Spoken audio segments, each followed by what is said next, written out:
My husband told me our end-of-the-year family vacation was canceled, so I ended up taking the New Year's Eve on-call shift at the hospital. During my break, I saw his younger sister's post on social media a photo of a massive holiday dinner. Everyone was there except me. Alex was smiling, his arm wrapped tightly around the waist of a woman I had never seen in my life. The caption read, "Family reunited at our lake house." That lake house was mine. 5 minutes later, the photo was deleted. I started to plot my revenge. The following week, right on New Year's Eve, the police called me and all of their lives fell apart. We had been married for 7 years together, for 15 since we were high school sweethearts. Alex was my first and only love, and I always believed he felt the same way. As a trauma surgeon at Massachusetts General Hospital, MGH, my hours were grueling, but Alex always said he was proud of my dedication. I used to believe him. December arrived with the promise of a quiet holiday vacation. Alex had planned a trip with his family to my cabin on Lake Winnipesaukee in New Hampshire, a property I inherited from my late grandmother. However, on a Monday, a week before the holidays, he walked into the kitchen looking incredibly disappointed. "Bella, honey, I have bad news," he said while pouring himself a cup of coffee. "Our family vacation is canceled." I looked at him over my mug, surprised, and asked why. "Well, there are a few issues. My sister Megan has an urgent project at work. Dad is also feeling under the weather, so we decided it was best to call it off." The excuse didn't make much sense. Alex's family was very tight-knit and always got together for the holidays, but as a doctor, I was used to accepting that unforeseen things happen. "Well, the two of us can just go," I suggested with a smile. "We can still head up to the lake house." Alex shook his head immediately. "Actually, I was thinking, haven't you told Dr. Harrison that he's going crazy looking for someone to cover the Christmas Eve and New Year's Eve shifts? Maybe you could help him out? Besides, the plans with my family are already canceled. Bella, these are our first holidays without plans in years." He grabbed my hand, looking me straight in the eyes. "You always say saving lives is your calling. Imagine how many people will need your help those nights. I'll be fine at home. I promise that after you get some days off, we'll make up for it." What do you think? How naive I was. How could I believe every single word I asked if he was sure? "Take the shift, honey. Go help those people. I'm so proud of you." The next day, I confirmed with Dr. Harrison that I would take the night shifts for both Christmas Eve and New Year's Eve. When I told Alex, he looked incredibly pleased. At the time, I interpreted it as pride. That Christmas Eve night was brutal. 3 emergency surgeries before midnight. It was almost 8:00 p.m. when I finally got a chance to sit down. I crashed in the break room with a turkey sandwich and opened Instagram out of pure habit. The first post that popped up on my feed made my heart stop. It was from Megan, Alex's sister. The photo showed a dining table loaded with a massive holiday feast, prime rib, honey-glazed ham, and all the sides surrounded by smiling faces. Alex's parents, Megan, her husband, 2 cousins with their wives, and Alex. My Alex was holding a glass of wine, grinning from ear to ear. And right next to him was a brunette woman in a tight red dress I had never seen before. Alex's arm was wrapped firmly around her waist. The caption read, "Perfect holidays at our lake house family, reunited, great food, and thankful for this year's blessings." Our lake house. My lake house. My property. The vacation that had supposedly been canceled. My fingers acted on instinct. I took a screenshot immediately.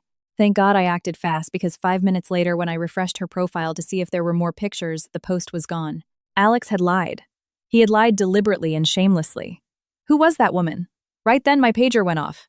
Emergency. I took a deep breath. 1, 2, 3 times. I swallowed the pain and the rage. I put on my professional mask. Lives depended on me. The next 6 hours were a whirlwind of blood and sutures. We saved 3 out of 4 victims. When I finally left the hospital, the sun was coming up. Alex was fast asleep when I got home. I stood in the doorway of our bedroom, staring at him. How many times had I looked at that face and seen my future there? Alex woke up around 1:00 a.m.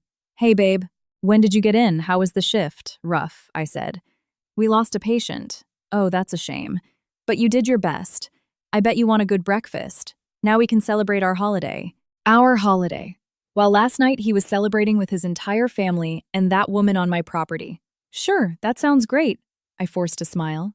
I watched him get out of bed and head to the bathroom, whistling casually as if he hadn't just betrayed me in the cruelest way possible. But I didn't say anything because one thing was clear.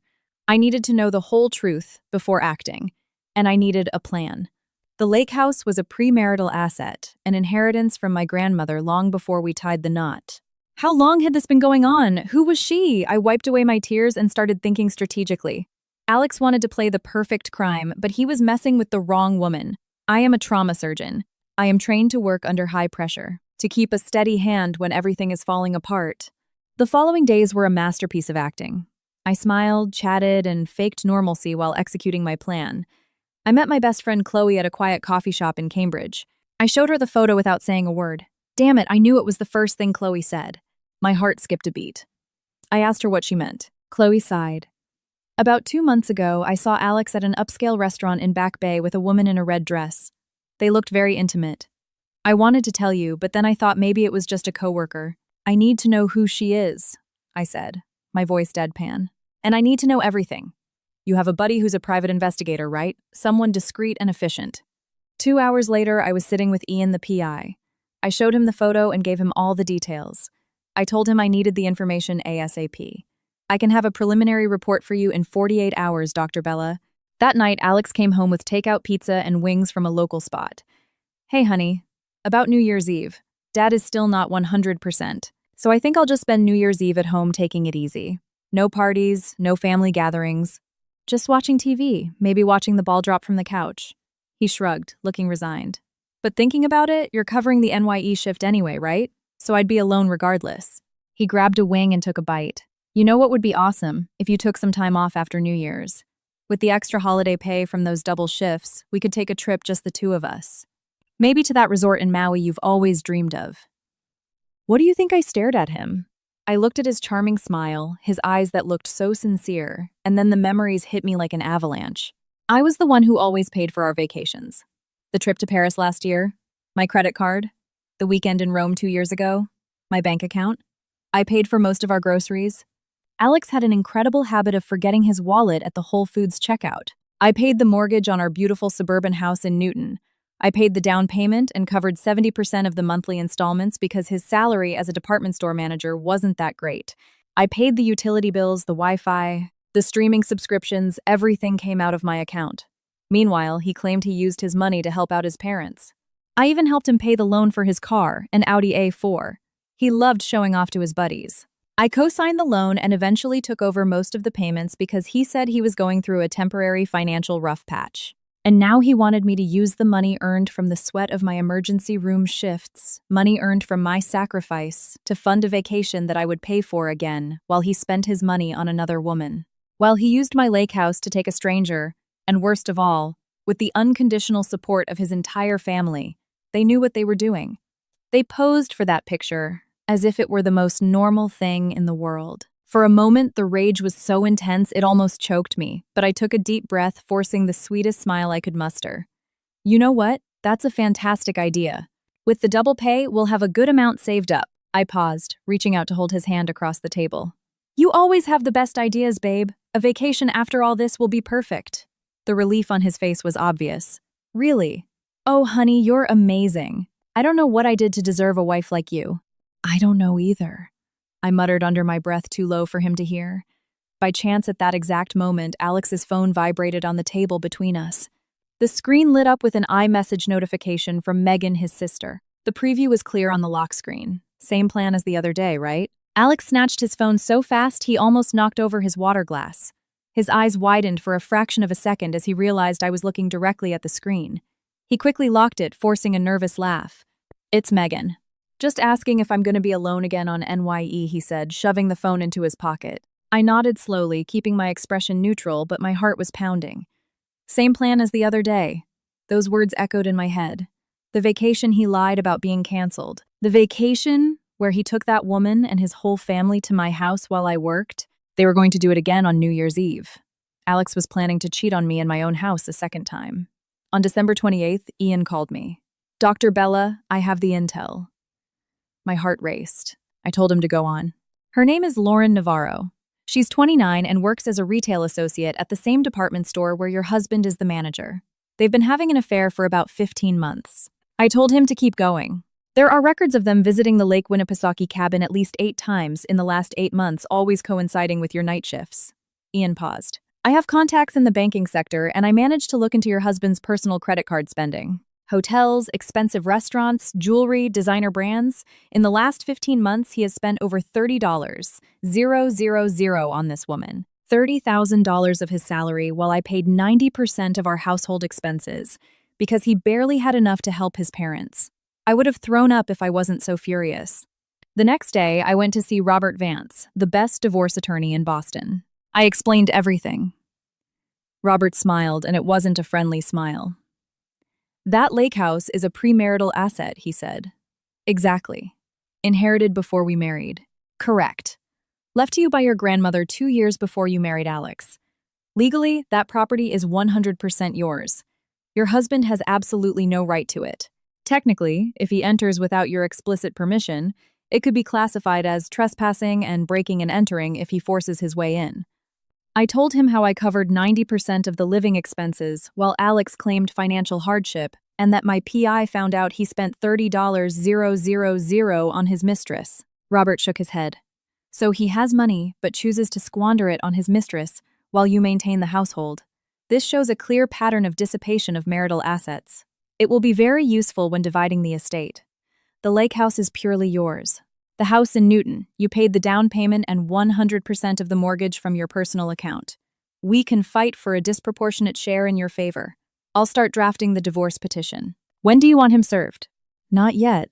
I have a plan for New Year's Eve first." When I finished explaining my plan, Robert grinned from ear to ear. "Dr. Bella, you chose the wrong profession. You should have been a lawyer." My next stop was ADT Security Systems. The representative Chris listened carefully. "Let me get this straight. You want us to install hidden CCTV cameras throughout the entire cabin, a smart alarm system that detects unauthorized entry, and you want this system to immediately notify both you and the local sheriff's department." "Exactly. And I need it installed tomorrow, December 30th.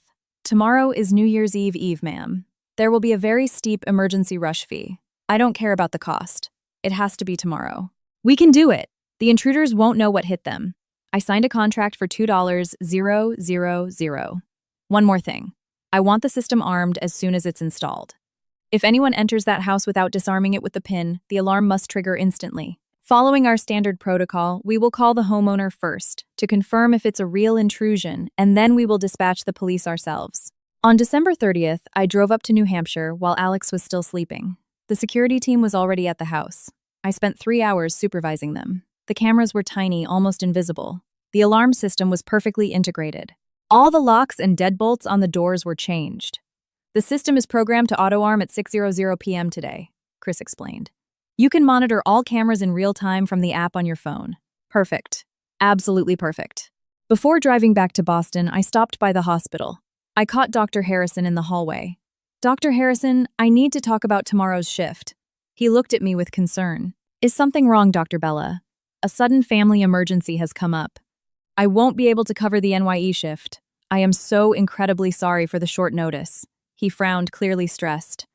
"Bella, it's New Year's Eve. It's going to be near impossible to find a replacement. I know, and I am truly sorry, but it's unavoidable." I kept my tone firm and professional. He sighed. "All right. I'll have to shuffle the schedule, but you owe me one, doctor." "Thank you so much, doctor. I'll make it up to you, I promise."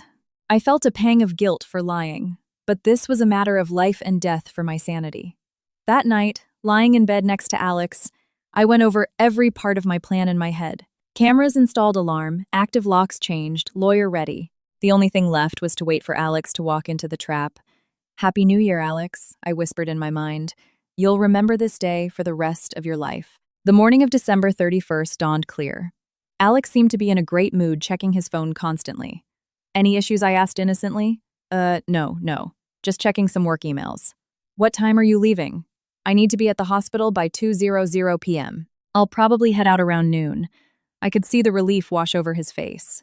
At 12:15 p.m. I got ready. I stuffed my scrubs into my duffel bag. Alex watched me with fake concern. "Are you sure you'll be okay by yourself on shift?" "Yeah, don't worry. Besides, maybe you can go out later, grab some snacks, and watch a movie this afternoon." I gave him a kiss on the cheek. He wished me luck saving lives. Yeah, I'm going to save my own life, I thought. I got into my car and started the engine, but I didn't go to the hospital. I drove straight to Chloe's apartment where she was already waiting with coffee and her laptop hooked up to the cabin's security feed. "Ready for the show?" Chloe asked. "More than ready." At 1:05 p.m., I got a text from Alex, just headed to the grocery store. "Have a great shift, babe." Chloe rolled her eyes. Liar. At 1:47 p.m., the security alert blared loudly from my phone. On the laptop screen, I saw Alex's car park in front of my lake house. 2 other cars pulled in behind him. The doors opened. Alex and Lauren stepped out of the first car along with his cousin Paul and his wife. From the second car emerged Alex's parents, his Aunt Teresa, and Uncle Frank. Megan and her husband got out of the third car. The cameras had exceptional audio quality. I could hear every word perfectly as if I were standing right next to them. Alex walked up to the front door, fumbling with his keychain. I heard the jingle of keys, then the sound of metal trying to force its way into the lock. Damn it. I think I brought the wrong keychain. Alex's voice came through the laptop speakers loud and clear. He tried several times, the metal scraping against the new deadbolt that no longer recognized his key. Alex, what's wrong? Lauren's high-pitched voice chimed in. How do you bring the wrong keys? I don't understand why it won't turn. Maybe it's jammed. He finally picked up a large rock from the landscaping. What are you doing? Lauren shrieked. I have to break the glass on the back door to get in. There's no other way. I'll fix it later. I'm not driving all the way back to Boston just for the keys. Alex, I don't think this is a good idea, his mother intervened. Mom, it's fine. Trust me. He smashed the glass of the back door and reached in to unlock it from the inside. The instant his foot hit the floorboards inside the system detected the intrusion. 15 seconds later, my phone rang. Doctor. Bella Ortiz, we have detected a perimeter breach. Are you currently at the property? I am not there, and I have not given anyone permission to enter. This is a real intrusion. Understood. We are dispatching the local sheriff's department. They will arrive in less than 10 minutes. On the camera, Alex was helping everyone inside. Once in the house, Lauren started excitedly taking selfies in every room. It was obvious she already felt like the lady of the manor. Alex, this house is gorgeous. So rustic but elegant. I bet it cost a fortune. It must be worth a ton now. It was a steal, Alex lied. I bought it a few years ago as an investment property. Chloe snorted beside me. Investment my ass. He can't even afford his own car. 5 minutes later, I saw the flash of blue lights. 2 sheriff's cruisers pulled up the driveway. Inside the house, someone yelled, "The cops are outside!" Panic erupted immediately. Why? Alex ran to the window. He let out a curse. Loud banging echoed from the front door. Sheriff's department. Open the door. Alex opened it, his hands shaking. 3 deputies were standing on the porch. Good afternoon. We received a break-in alert for this property. Please show me your ID. My name is Alex, but officer, this has to be a misunderstanding. Mr. Alex, is this your property? Yes, it's my wife's family's. Your wife. This property is registered to a Dr. Bella Ortiz. Is she your wife, Lauren, who was standing right next to Alex, froze? Wife. Her voice jumped an octave. Alex, you said this house was yours? You said you were getting divorced. Shut up! Lauren Alex hissed through gritted teeth, his eyes wide with panic. Don't tell me to shut up, you liar! Lauren yelled back. Sir, the deputy interrupted, his voice hardening. I'll ask you one more time. Is Dr. Ortiz your wife? Yes, exactly. But look, officer, this is a huge misunderstanding. Let me call her. She'll clear this all up. Alex pulled out his phone with trembling hands and dialed my number. My phone started vibrating and lighting up right next to me. I stared at it. I let it ring until it went to voicemail. She's not picking up, Alex, said his voice growing increasingly desperate. But that's because she's a doctor, officer. She's a surgeon, and she's on shift at the hospital right now. She's probably in surgery or something she can't answer. But I swear to you. The deputy looked at Alex, and then at Lauren, who was still standing next to him, though now with her arms crossed and a furious glare. The officer's expression turned ice cold. Let me get this straight, sir. Your wife, the doctor, is at the hospital saving lives. The deputy pointed a finger at Lauren. While you are here with another woman breaking into a property that belongs solely to your wife, Alex went pale. Lauren took a step back, her eyes wide, with a mix of horror and rage. You don't understand. I understand perfectly, sir. The senior deputy walked toward the back door, looking at the shattered glass scattered across the floor and the damaged frame. He crouched down, inspecting the fragments. Then he looked at Alex with pure disdain. Can you explain how this window got smashed? Alex swallowed hard. My keys weren't working, officer.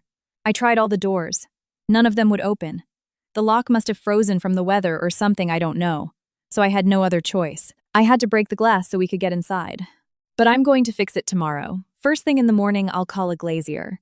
You had to break the glass door, the deputy repeated in a monotone voice of a property that belongs to your wife. The same wife who just confirmed to dispatch that she did not authorize anyone to be here. But it's a misunderstanding. Bella knows I like to use this house. I always use the keys. It's just this time they didn't work.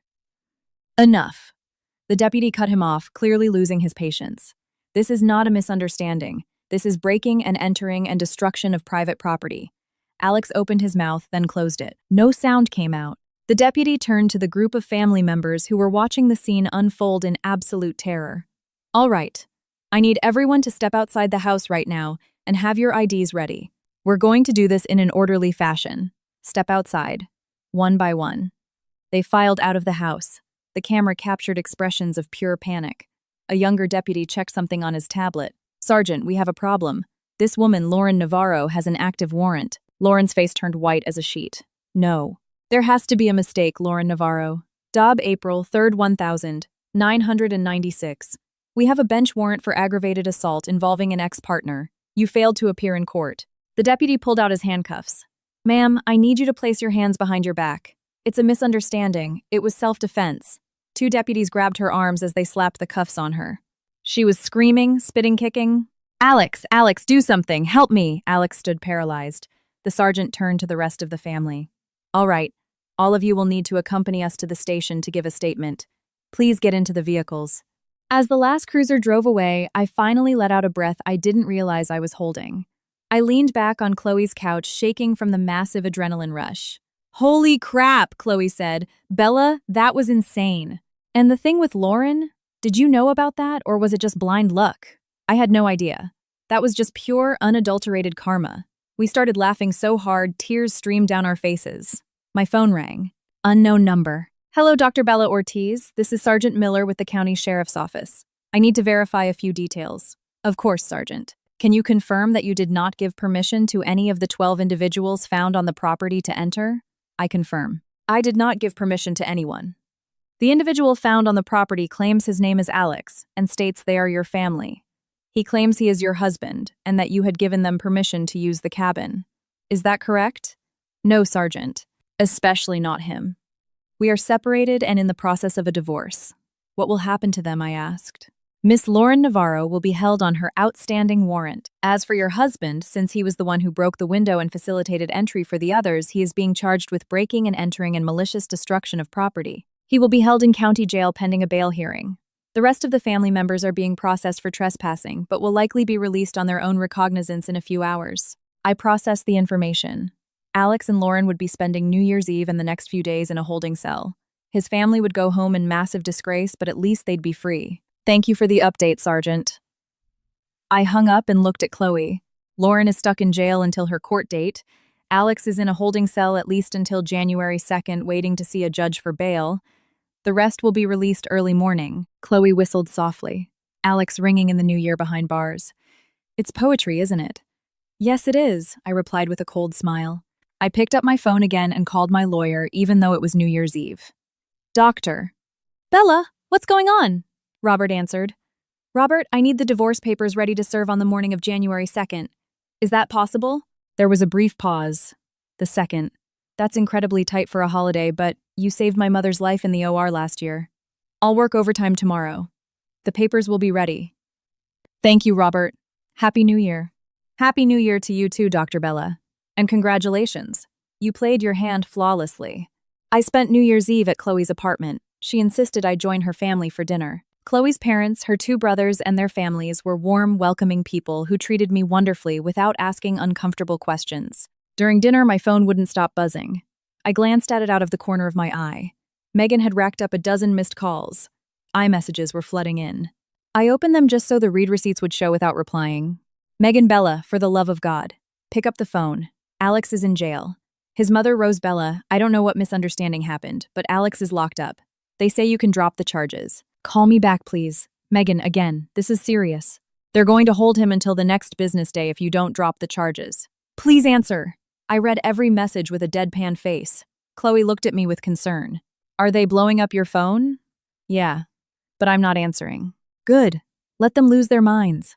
Right at midnight as the ball dropped in Times Square and everyone popped champagne and toasted my phone, buzzed again. A text from his mom, answer. Alex is hysterical. I ignored it. I felt a strange sense of peace. Alex was in a holding cell. Lauren was too. His family was panicking, and I was here free, surrounded by genuine people. To a fresh start, Chloe said, raising her glass of champagne. To a fresh start, I echoed. On January 1st, I woke up early and drove back to my house in Newton. It was time to finish the job. First, I called the customer service line for my credit card. I need to block and cancel the authorized user card linked to my account. All right, ma'am. The card under the name Alex. Is there a security issue? Block it immediately, please. We are getting divorced. He is no longer authorized to use my credit. Understood. The additional card will be canceled immediately. Would you like us to issue a new primary card for you with a different number for security purposes? Yes, please. After that, I spent the entire day systematically packing up Alex's things. Every shirt I had washed and ironed 100 times. Every pair of shoes he always left lying around. Every personal item that was part of our married life, I stuffed it all into cardboard boxes and stacked them in the garage. I took down our photos from the living room frames, the hallway walls, the nightstands. I separated the gifts he had bought me, mostly bought with the authorized user card, meaning bought with my money. When I finished by late afternoon, the house felt different. Lighter, cleaner, more mine. I picked up the phone and called a moving company. I need to schedule a box pickup for tomorrow morning, January 2nd. What time, ma'am? 10 o'clock sharp. Please pick up the boxes from the garage and deliver them to this address. I gave the address of Alex's parents' house out in the suburbs. Leave everything on the front porch. You don't need to ring the bell, just stack them there. Oh, and there's a large manila envelope that needs to go right on top so it's the first thing they see. Got it, ma'am. We'll take care of it. I hung up with a smile. Tomorrow at 10:00 a.m., when Alex was at the courthouse for his bail hearing, his belongings would be delivered to his parents' house. And the divorce papers would be waiting for him right on top. Perfect timing. I was about to hop in the shower when my cell rang. Unknown number. I answered cautiously. Bella! Bella! Thank God you picked up! It was Alex's voice. He sounded desperate, hoarse. Bella, you have to listen to me. This whole thing is a horrible misunderstanding. His words spilled out like a madman's. After you left for the hospital, Dad called. He said he was feeling better and that it would be nice to have a small NYE get-together. So I thought, why not? I grabbed the cabin keys in a rush, but it turns out I grabbed the wrong set. You know how scatterbrained I am, right? And when we got up there and the keys didn't work, I didn't want to make everyone drive all the way back to Boston just for that. So I had to break the glass on the back door to get in. It was stupid, I know, but I never thought this would happen. The cops arrested me, Bella. Some nosy neighbor must have called them, and then when dispatch called you, you said you hadn't given permission, but it was me. It was my family. Didn't have time to text you because it was all so last minute. He paused to catch his breath, and I said nothing. Bella, are you still there? I'm listening. Please, Bells, you have to go down to the precinct and tell the police it was a misunderstanding. Tell them you knew and that I had your permission. Please, I slept on the concrete floor of a holding cell. This is a nightmare. I closed my eyes. His lies were so detailed, so convincing. If I didn't know the truth, I might have actually believed him. Alex, calm down. Breathe. You believe me, right, Bells? Please tell me you believe me. I believe you, I lied in a soft voice. I'm sure it's just an awful misunderstanding. I'll take care of it right now. I'll go to the station to drop the charges and explain you had my permission. You'll be out today. Okay. Really? Seriously? Alex gasped. Oh my God, I know. I knew you'd understand. You're the best. I love you so much. Don't worry. I'll fix it. I hung up and sat on the living room sofa. I looked around the house that would soon cease to be marital property. The house that for 7 years had held the echoes of his lies. I didn't go to the police station at all. 3 hours later, my phone rang again. I didn't answer. It rang 3 more times. I let it go to voicemail. Finally, a voice message popped up. Bella, what happened? You said you were going to get me out. Pick up the damn phone, please. I'm begging you. I have to get out of here. I deleted the voicemail before finishing it. The next day, January 2nd, Alex's bail hearing took place at 10:00 a.m. I didn't go, but Robert attended as an observer and called me immediately after. Alex didn't have a lawyer. The court assigned him a public defender on the spot. Bail was set at $15,000. His family was there. Alex tried to pay a bail bondsman using his credit card. Robert let out a chuckle. But the transaction was declined because you already froze his authorized card. He tried 2 more times, but we know it wasn't a glitch. I smiled. He finally figured it out. Apparently nobody in his family had $15 0 inches cash ready to go. He was in utter shock when the card declined. He started frantically calling you from the courtroom, but I'm guessing you didn't answer. Correct. So he'll remain in custody until they can scrape together the bail money or until you decide to post it, which I am positive will not happen. Your assumption is correct. It didn't take long. At 11:30 a.m., my cell rang. A number I knew very well, my mother-in-law. I answered. Hello, Rose. Her voice was tense, trying to maintain control. You finally answer. Alex has been locked up since the 31st. Where are you? I'm at home having some tea. He's in jail, Bella, in jail over a misunderstanding. You need to go to the courthouse and post his bail. You have the money, right? I have it, but I'm not paying it. What do you mean you're not paying it? He is your husband. What is your problem? My problem? I asked, completely relaxed. Do you want to know what my problem is? Rose, fine, I'll tell you. My problem is your entire family. And one more thing, Alex was my husband. The divorce papers are already delivered. Alex is no longer my problem. Bella, you can't be serious. What kind of nonsense is this? He's in jail. You have to get him out. You get him out. He's your son. You pay the bail. I replied calmly. Or better yet, tell Lauren to pay it. I'm sure she can pawn some of the expensive jewelry Alex bought her with my money. Silence. Then Lauren what? Lauren? I almost burst out laughing.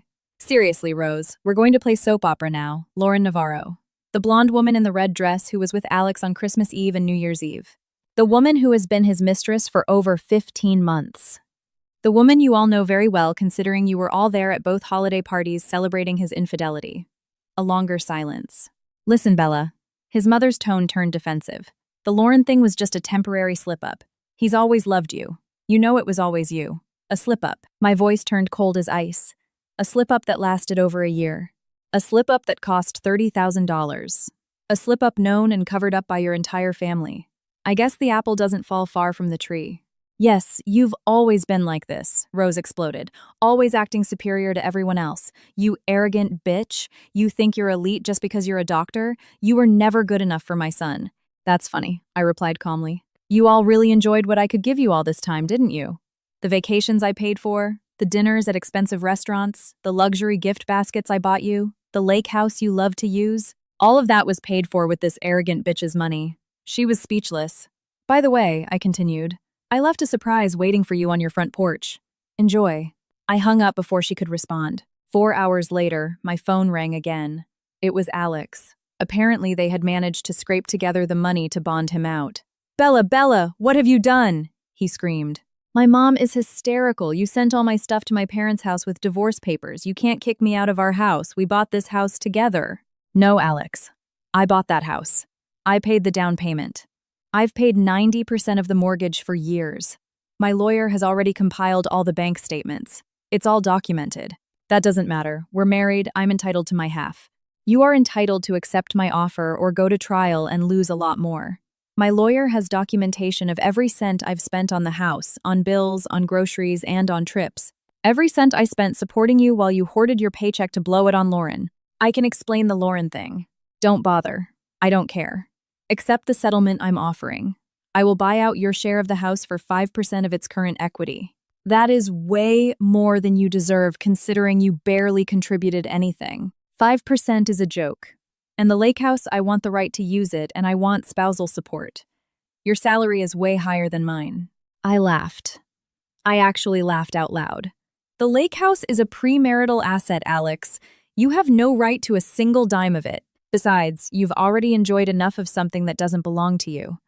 As for alimony, I laughed again. You're a grown, healthy man with a job. Use the money you make to survive. Stop being a parasite. You can't do this to me. I already did. You have two options. You accept this 5% buyout or I see you in court. And if we go to trial, Alex, I will sue for the reimbursement of every dissipated marital asset during our marriage. Every trip, every bill, every car payment. I will ask the judge to return every cent I spent keeping a roof over your head while you played sugar daddy to another woman. Are you sure you want to take that risk? Silence on the other end. Think about it, I continued. 5% of the equity on a house in Newton is decent seed money to start over. If we end up fighting in court, you'll walk out of there owing me tens of thousands of dollars. This isn't over, he said, his voice trembling with rage. I'll demand what's legally mine. Be my guest. My lawyer is waiting for your call. Click. I hung up. A few days later, Lauren was released on bail posted by her family. The first thing she did was march straight into the department store where she and Alex worked. I found out about this because the story spread like wildfire on social media. Lauren threw a massive fit in the middle of the sales floor, screaming that Alex had lied to her, that he was a married man, that she had been played. She slapped Alex repeatedly in front of everyone. Customers and store employees recorded it. The video went viral on TikTok and Instagram within hours. Corporate management intervened, and the company's internal investigation revealed that Alex, as a store manager, was having an inappropriate relationship with a subordinate. Both were fired on the spot that very same day. Chloe sent me the link to the video. I watched it once, watching Alex try to calm Lauren down while she slapped him across the face in the middle of Macy's. I laughed, of course. A week later, I got a call from Robert. Dr. Bella. Alex signed the papers. My heart skipped a beat. All of them. Every single one. He accepted your terms without a fight. The judge will finalize the divorce in 10 days. I closed my eyes, feeling a massive weight lift off my shoulders. He didn't even try to negotiate a single word. I think he realized he doesn't have the money to hire a decent lawyer, and dragging out the legal process would only make his situation worse. He's living in his childhood bedroom, unemployed, and facing a criminal record. You won, Bella. It's not about winning, Robert. It's about getting my life back. And you did just that. Congratulations. 60 days later, the divorce became official with the judge's signature. The first thing I did was remove his name from all my accounts and reclaim my maiden name. I was no longer Alex's wife. I was fully and legally Dr. Bella Ortiz, once again the name that carried the strength of my grandparents, the dignity of my family, and my true identity. The following months were a period of rebuilding. I sold the house in Newton for a great price. I wired the agreed-upon 5% to Alex and never spoke to him again. I heard through mutual friends that Alex was still living with his parents, working part-time in an Amazon warehouse, and that the bank repossessed his Audi because he couldn't make the payments. Rumor had it Lauren moved out of state, trying to start fresh away from the scandal. Alex's family blocked me on all social media, which I was incredibly grateful for. I moved into a modern high-rise in Boston's Seaport District on the 15th floor with breathtaking views of the harbor. I decorated every room to my taste, with my favorite colors and my own furniture. For the first time in years, I lived in a place that was totally and completely mine. The hospital work was still intense but deeply rewarding. I was saving lives, making a difference, and coming home to a quiet, peaceful apartment. No lies, no tension, no having to pretend to be blind to the red flags. The cabin at Lake Winnipesaukee was still mine, waiting quietly. Sometimes I went up there on weekends, sitting on the wooden porch, looking out at the water silently, thanking my grandmother for leaving me that sanctuary. 6 months after my divorce was finalized, I was at a coffee shop near MGH when my phone rang. Unknown number. I answered, "Hello, Dr. Bella. It's Lauren Navarro." I froze. "Lauren. I know you probably never want to speak to me again, but I had to call. I needed to apologize." I stayed silent. I really didn't know he was married. I swear to you, I didn't know. He told me you two were separated and that the divorce was just a formality. I believed him. I was stupid, but I really believed him. "Why are you calling me Lauren?" "Because my therapist told me I'd feel better if I did. And because I realized that you and I were both victims. He lied to you, and he lied to me. He used both of us. And I want you to know that I'm sorry. I am so, so sorry." I never would have looked twice at him if I knew the truth.